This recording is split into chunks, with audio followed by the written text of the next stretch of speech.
Reach high, aim high, and obtain.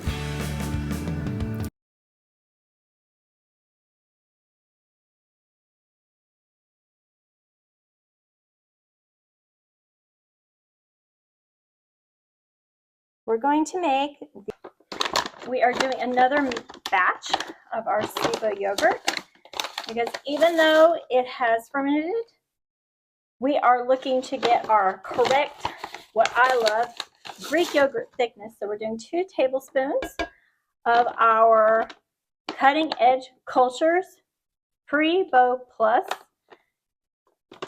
Inulin or prebiotic fiber is what it is, but basically you're looking for 2 tablespoons of Inulin or prebiotic fiber. And I prefer their brand of the Prebio Plus when I start thinking. Now this is our most recent batch of our Reuteri, our Gasseri, and our Bacillus subtilis, which is what I'm using to make my version of the SIBO yogurt. And we're going to take about 2 tablespoons of this as well.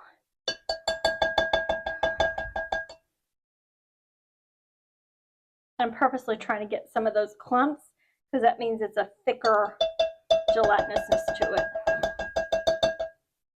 Okay. And we are going to stir those together. And the reason I overflowed a little bit is because with the thickness of the cream, which is great, it kind of sticks to the tablespoon. So that's part of how come I overflow it just a little bit with the tablespoon on the yogurt part. Now I always purposely mix my starter with the Inulin. As I've learned, it prevents clumping when I do that, as you will see from my other videos.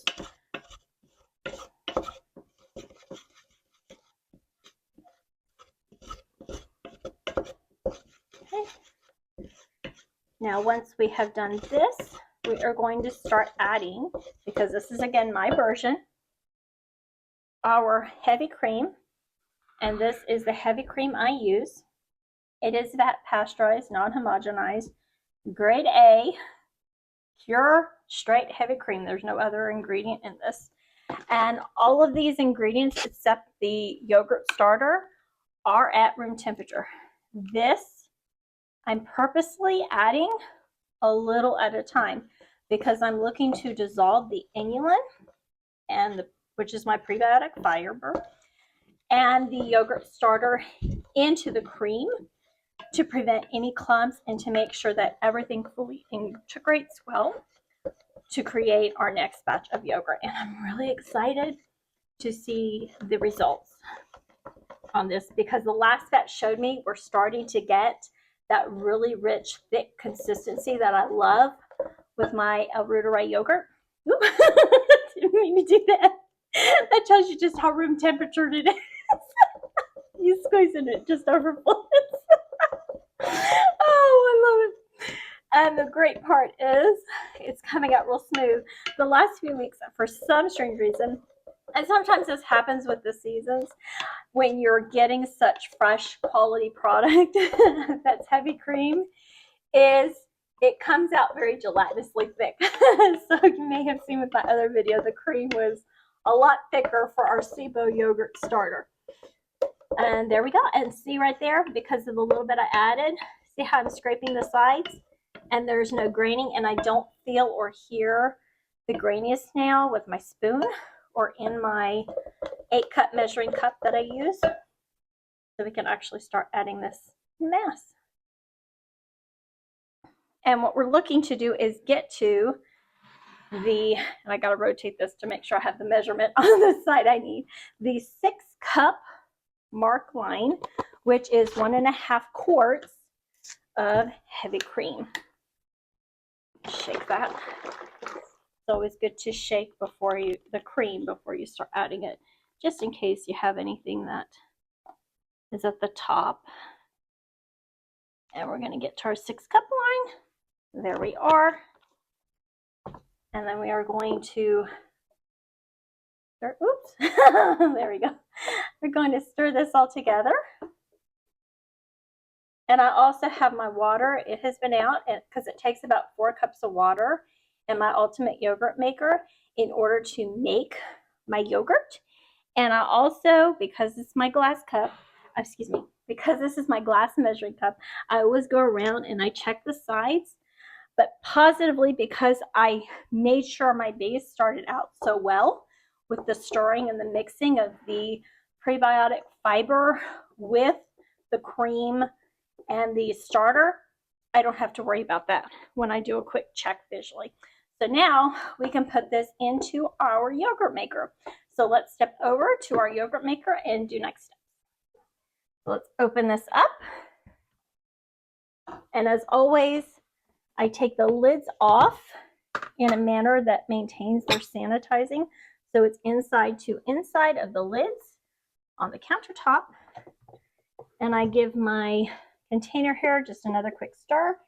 And we're going to end up doing about 3 cups per container here. And I've gotten to the point that as long as it's not too gelatinous, I can eye where the line is for both containers. And I think I need to come over to the other one just a hair to make sure they're even. And there we go. Not much of an offness, but usually get it pretty good, spot on.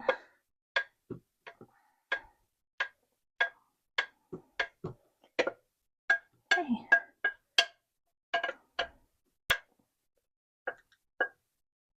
It's going to be so good. Okay. Put this to the side. Okay, then what we're going to do is put our lids on. And of course, we are pressing out the air to make sure we've got an indent. You should fill it with your hand. And hopefully visually you can see that. That when you press down, there should be an indent. If it's not, you need to redo it. Lift the corner, press down in the middle. Next, we're going to add our 4 cups of room temperature water. And it's approximately 4 cups. It may be a little bit less, I have found. It's typically just a little bit less. But if you pour the 4 cups of filtered water as your starting point, you won't get in the middle and have to go back for more water. And you want to fill it to the top of the yogurt line on the one that has the most. So it's even with it. And once you've established that, put your lid on. For me, I'm sliding it back into our yogurt station. And this is my number 1. So I'm finding my number 1 plug. Put that in. Okay, and then we're going to hit our temp. It defaults to 99 degrees, so we can hit start. It defaults to 6 hours, so we just hit start, and we're done. We're good to go. Until 36 hours has passed, and then we will come back.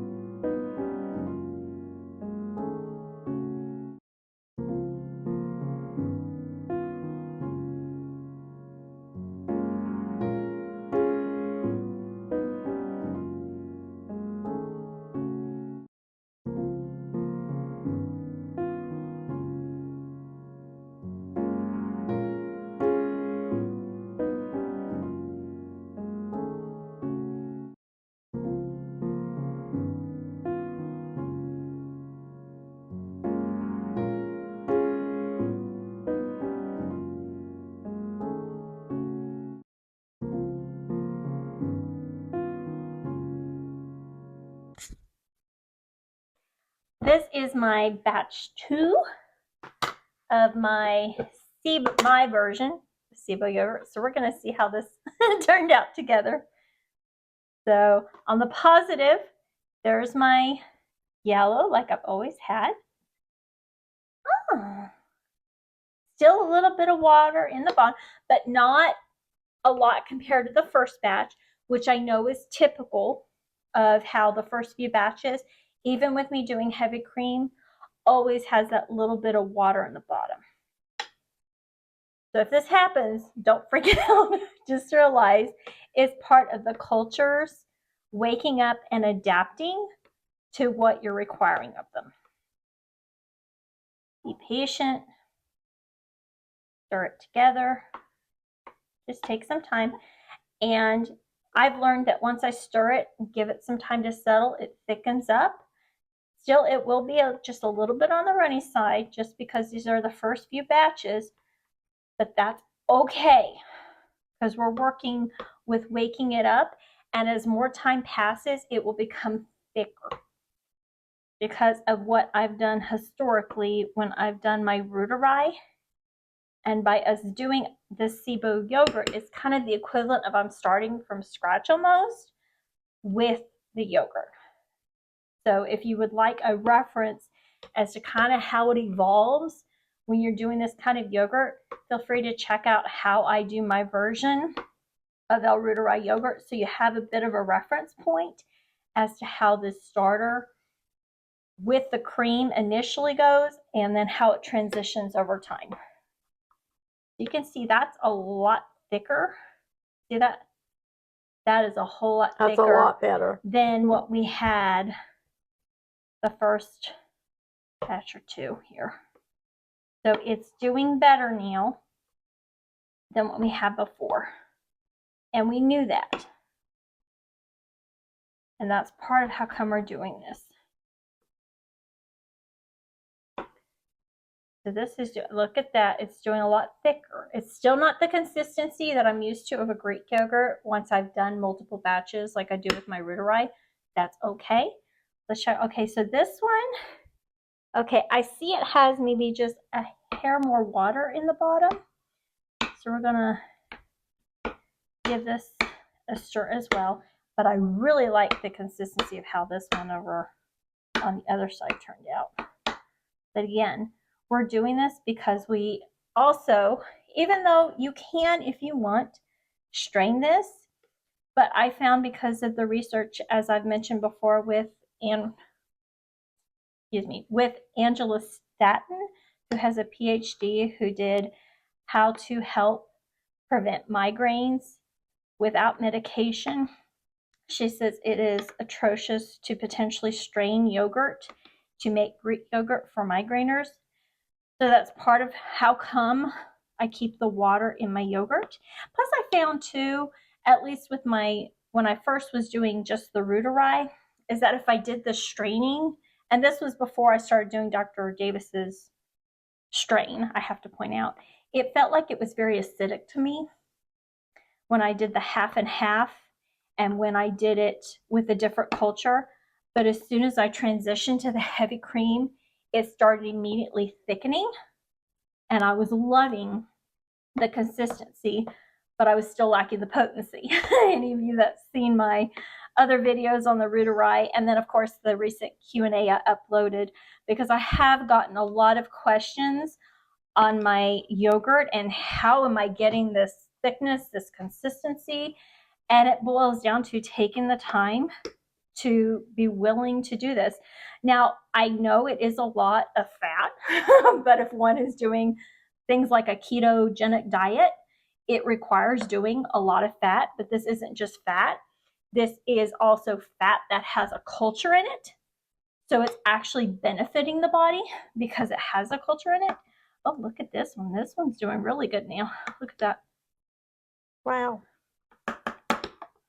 Now it does have a little bit of clumps in there that, okay, that I still have to kind of get just a little bit just by moving this around. But this, I mean, look at that. I'm getting more of a sticking to my spoon, which to me is like 101. I've got it going on now. Now, because of what happened to me recently, which is why there's been such a delay in me making the SIBO yogurt, I'm going to hugely suggest that once you get your first batch, save a few tablespoons. You get your second batch, it turns out, replace that initial with the new batch. And then once you get the consistency you're looking for, save that batch. And the reason I'm saying make sure you have your culture saved, as I showed in my example of my first Reuteri yogurt batch, is because I had a power outage that happened in the house. So I lost the yogurt that was processing at that time. Tried making a second batch, but because of the power outage that had happened, it had damaged my yogurt maker. So my yogurts kept failing. And so I pretty much had to, in a lot of ways, start from scratch. And that's how come it's so important to make sure that you save some. And if that first batch, if anything looks funny compared to what you know should be happening, call the manufacturer, have them walk you through the steps on how to check it. And I will be posting a video on how they told me to check it. And if you have a yogurt maker like I do, which is the ultimate yogurt maker, it has a lifetime warranty. So I was able to get a replacement that is now helping me to get back to where I had with my yogurt. But I cannot overemphasize that enough. And also put a label on your container, because when there's multiple cooks in the kitchen, someone can accidentally use your starter, which that also happened to me. So I had multiple things that caused me to almost have to start from scratch here. So I want to give you those little tidbits to help you. Now I am going to do another batch because this is still not the consistency I love. Now see over here, it's already kind of thickened up a little bit, just by the fact I let it sit a little bit. Not fully, but it has thickened a bit. This one, look at how, I mean, it's just a lot thicker. See how it's sticking to the spoon? That lets me know we are doing great now. So we finished our third batch of SIBO yogurt. I put a label on it so I could distinguish it from everything else in there. And oh my goodness, look how beautiful. Okay, let's see. Oh, look at that. There is my historical Yay. thick yogurt. Yes! We have it. We have liftoff. So I was right. It takes it a couple times for it to kind of thicken up. Now I do still have a little bit of water in the bottom, but it's very minimal compared to the rest and the historical other SIBO yogurts. Now one other difference that makes it different from the other ones is I did warm up the water with these two other batches. And that's batch 1 and 2. And I'm going to show you the difference here. But this is more like what I'm used to getting. But I also did not heat the water. But I made sure the water and the yogurt were both at room temperature. Now what will happen, see how thick that is? Oh, I love thick yogurt. I can't help but get excited, people, because I do. I love a thick quality yogurt. As I know from historical, when it comes to my heavy cream yogurt, is even though it may be just a little bit watery still, and I can see that, if I let it sit for a bit, it actually thickens. So I already know what I'm dealing with here. Now it did still have just a little bit of separation at the bottom, which you can see here by the one I did not touch. Let me see if I can angle that for you. So you can see there's a line right here. Let's see if I can make that just a hair brighter. Okay, drop it. There you go. So you can see there is a hair of a line right there at the bottom of the yogurt, and that's where the water is still. But by the fact it's reduced so substantially from the other batches, that means now I'm on my way to there being no or very minimal water separation after this batch. So, yay. So should we chill this a little bit and then come back and see how much it's thickened? I'm confident. I mean, completely confident that this is going to actually thicken up to where I want. Now, I'm going to show you version 1 and version. This is 2, excuse me. This is 2 over here that I took off first, and this is 1. And I'm going to show you the difference. Now, see how almost whitish that is? And see this, now this is looking thicker, and you can see compared to what it was before, it has gotten thicker. See that? But this had a lot of that water separation.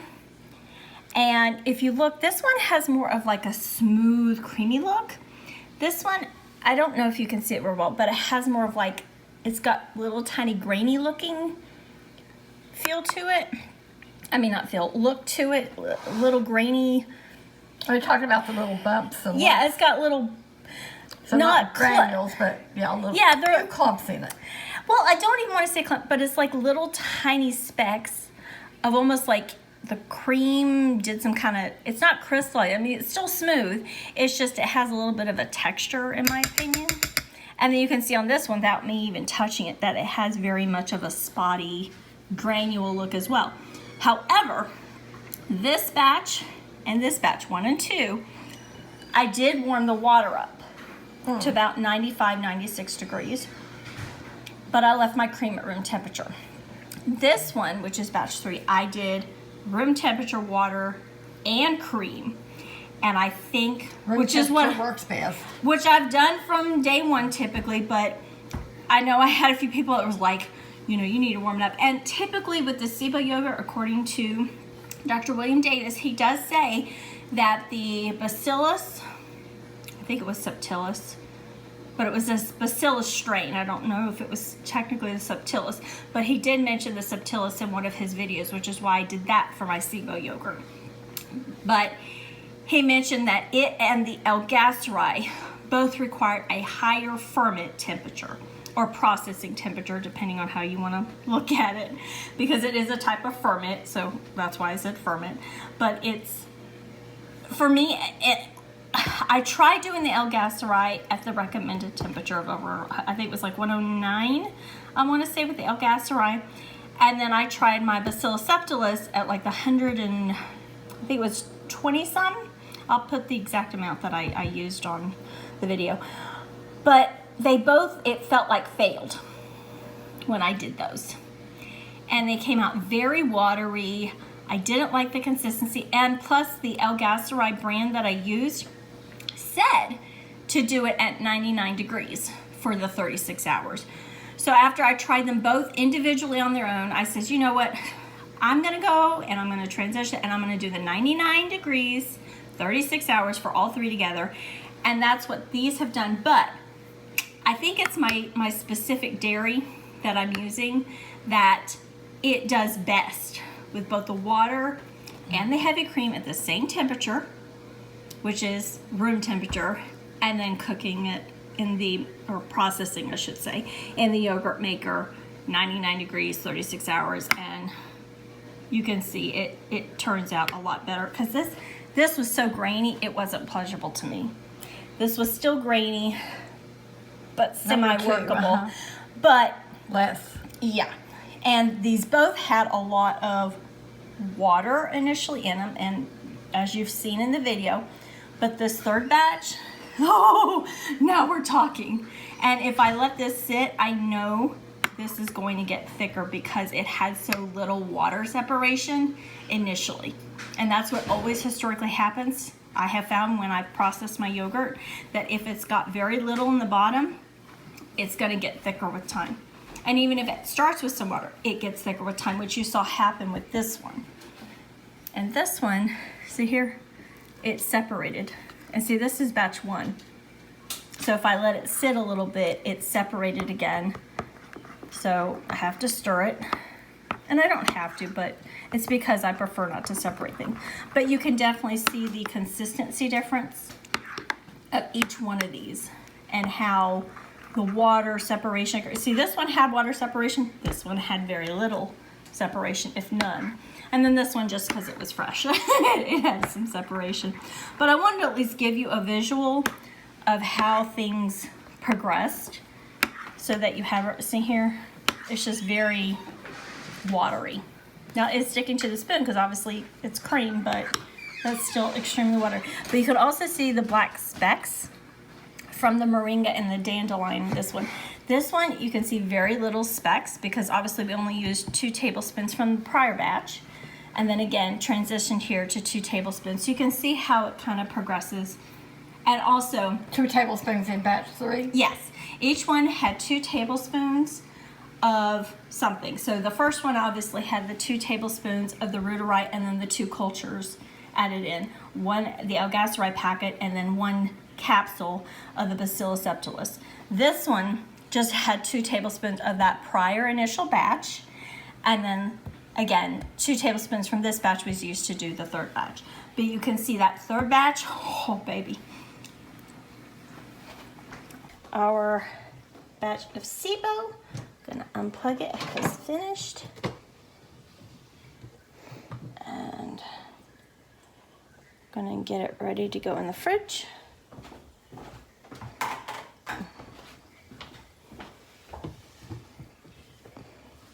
Move those down.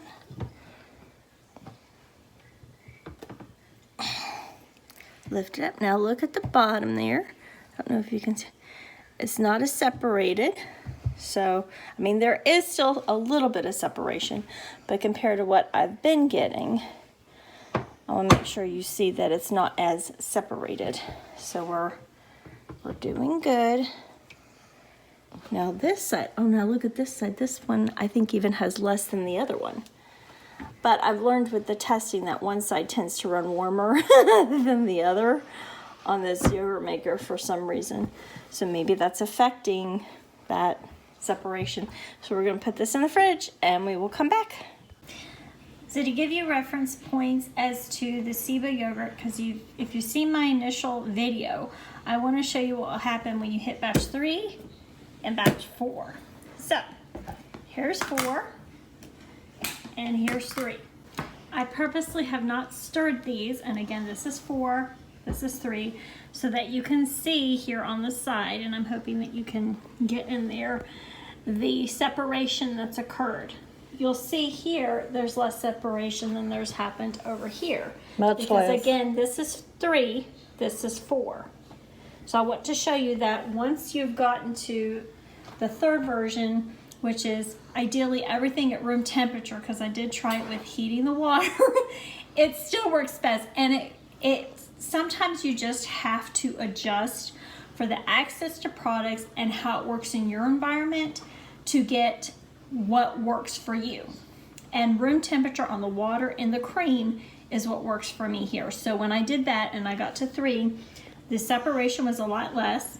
I did the same thing with 4 using it, the other container. I make 2 containers each time, so I use the other container of my batch 3 to make my batch 4. Now you can also see there's a little bit of color difference here, but it's not bad. It's just where it's the fat that occurs in the product. So I'm going to show you how this all looks. So you can see it's got a nice cream type consistency. It's not so, I have to use the word granular because I really don't like a granular texture tasting feeling. Even though I have the flavor, I like a smooth, creamy, as you all know from my prior videos, fabulous Greek consistency. Now look at that. See how it does come off the spoon? That's showing you how just a little bit of stirring and I can get this water and the cream to incorporate well. And then if I let it sit, it will also get thicker. So you don't have to worry about that little bit of liquid that was in the bottom affecting the overall product. Now another thing I do want to point out is that with time and constantly using the batches to create the next batch, and you want to make sure you save some, that it will get thicker with time. And that's one thing I have discovered in making the Reuteri yogurt, as well as, but especially with the SIBO. The SIBO, it has gotten thick really, really fast because this was only batch 3 and it had a lot less separation. And you can see it is a little bit, you know, more liquidy here, but it's not bad, especially if I leave it alone. Now, let's take a look at number 4. So I'm gonna come in and I'm gonna slice it.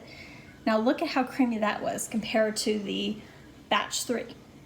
But this also has less water. Now see how much more creamier this one is? Even though it still had a little bit of separation, it's a lot creamier, you can see, than my 3. This batch 4 is definitely I mean, look at that. That is just gorgeous. I think it's a lot thicker. It's got less water in it. It's more luxurious in the way that it incorporated better, didn't it? It is incorporating a lot better because it got more of a thicker actual yogurt to it. But realize, I know this isn't traditional yogurt because this is about not just a regular Lactobacillus whatever strain. This is doing our best to give our bodies the best facilitation of our gut so that we can have the best version of our health and facilitate it as possible. Now you can see here, see how more densely thick that is? Now let's see this. Let me show you this. Now see how this one is, it's running more on this side compared to this side. See that? Wow, that And does you can show the also difference. see this one that for some reason looks wider than this one. But I also acknowledge this one had a little bit more of a thicker cream on one of the bottles than this one over here did. But that just shows you, and if I give this time, it will thicken up. That's the one thing I love about making a SIBO or a Reuteri yogurt is I can stir it initially like this, and it can be like liquid, and then I can put it in the fridge, give it a few hours, come back, and it's like it just magically thickens, and the more I leave it alone, the thicker it gets. Which I'm like, it's like this magic potion that happens. Let's show you what batch 4 looks like after it has been stirred and placed in the fridge again to become thick and creamy.